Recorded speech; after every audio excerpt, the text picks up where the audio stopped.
Halo semuanya, selamat siang. Perkenalkan, nama saya Eni Edri dan ini orang tua saya, bapak saya.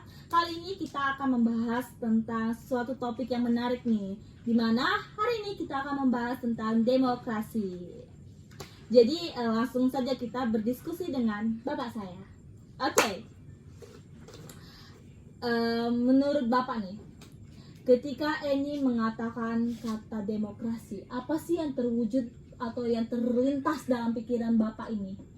Kata demokrasi itu sangat indah. Siapa mengatakan hasil dari hati sendiri, pendapat yang sangat bagus diterima masyarakat dan pemimpin. Nah, kan tadi bapak udah utarakan nih pendapat bapak. Apa sih menurut bapak demokrasi itu?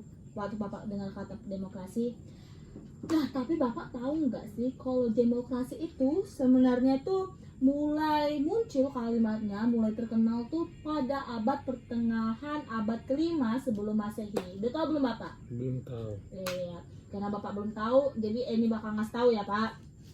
Boleh. Nah, demokrasi ini juga mulai terkenal nih di beberapa negara Yunani. Contohnya adalah Athena. Nah, demokrasi ini sebagai digunakan untuk menunjukkan sifat pemerintahan di Yunani, di mana sifatnya itu dari rakyat untuk rakyat. Habis itu, bapak tahu nggak nih kira-kira apa itu kepanjangan atau dari mana sih kata demokrasi itu berasal? Tahu nggak pak? Tidak tahu juga lah. Jadi bapak nggak tahu ya? Iya. Jadi ini bakal kasih tahu. Jadi kata demokrasi itu berasal dari kata demos dan kratos. Demos dan kratos ya pak? Iya. Nah, demos itu artinya adalah masyarakat atau rakyat. Sedangkan kratos itu artinya adalah pemerintahan. Jadi dapat kita simpulkan pak, kalau demokrasi itu adalah pemerintahan dari rakyat untuk Rakyat. iya benar. Nah, gagasan demokrasi ini sendiri tuh berasal dari kebudayaan Yunani pak. Nah, ada juga sebuah buku, judul bukunya itu adalah Theories of Democracy yang ditulis oleh Walter A. McDougall, di mana buku itu menceritakan tentang pergolakan demokrasi di Amerika Serikat pada tahun 1829 sampai 1877. Tahu nggak bapak itu siapa itu Walter A. McDougall? Nggak tahu lah, orang nggak tahu negaranya pun dari mana. Jadi sebenarnya si Walter ini pak itu adalah sejarawan dari Amerika Serikat. Jadi kalau nanti ada orang yang nanya, bapak udah tahu ya dari mana si Walter ini? Dari mana lah? Dari Amerika Serikat. Iya benar sekali. Jadi demokrasi itu pertama kali diperkenalkan di negara-negara Yunani oleh Cleisthenes pada abad 508 Masehi. Sebelum Masehi deh pak. Nah, karena si Cleisthenes ini menyebarkan atau memperkenalkan demokrasi, jadi dia itu diangkat atau disebut sebagai bapak demokrasi Yunani. Jadi kalau nanti ada yang bertanya nih, siapa kira-kira bapak demokrasi Yunani? Siapalah pak? Lupa pula aku namanya. Tapi dari Amerika Serikat gitulah. Bukan, yang dari Amerika Serikat itu penulis buku. Oh iya. Iya salah ya pak. Iya. Nah kalau si bapak demokrasi Yunani itu adalah Cleisthenes. Jangan salah lagi ya pak. Oke. Siapa tadi? Cleisthenes. Iya benar sekali. Nah, jadi apa sih ciri-ciri dari demokrasi itu?